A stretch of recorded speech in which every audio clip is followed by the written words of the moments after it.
জনগণের ক্ষমতায়ন, সেবার বিকেন্দ্রীকরণ এবং অংশগ্রহণমূলক উন্নয়ন ধারণা এই ধর্ষণের ভিত্তিতেই দক্ষিণের জানালা শহরবাসীর সামনে নতুন এক সেবার দ্বার খুলে দিতে এসেছে। বর্তমান প্রধানমন্ত্রী জনাব তারেক রহমান পরিবেশ বান্ধব আধুনিক নগর গড়ে তোলার জন্য ইতিমধ্যে অনেক পদক্ষেপ গ্রহণ করেছে।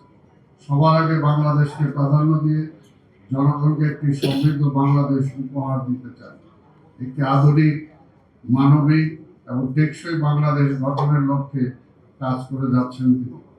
নগর উন্নয়ন এবং স্থানীয় সরকার ব্যবস্থাকে শক্তিশালী করার ক্ষেত্রে তার নীতি ও দৃষ্টিভঙ্গি আমাদের আজকের চিন্তাকে অনেকাংশে প্রভাবিত করেছে।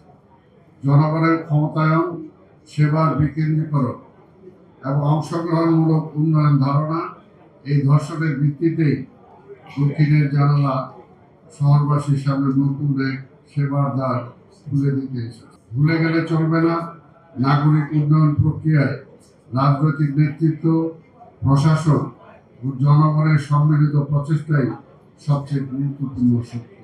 ঢাকা দক্ষিণ আমাদের ইতিহাস, ঐতিহ্য, অর্থনৈতিক ও কর্মকাণ্ডের কেন্দ্রবিন্দু। এই শহর যেমন সম্ভাবনাময় তেমনি চ্যালেঞ্জপূর্ণ। যানজট, জলবদ্ধতা, বায়ু দূষণ, পয় নিষ্কাশন সংকট, জনস্বাস্থ্য ঝুঁকি এবং নগর ব্যবস্থাপনার সীমাবদ্ধতা আমাদের দৈনন্দিন বাস্তবতা। তবে আমরা বিশ্বাস করি সমস্যার চেয়ে বড় হলো সমাধানের ইচ্ছাশক্তি এবং সমন্বিত উদ্যোগ। দক্ষিণের জানালা সেই সমন্বিত উদ্যোগেরই একটি বাস্তব রূপ।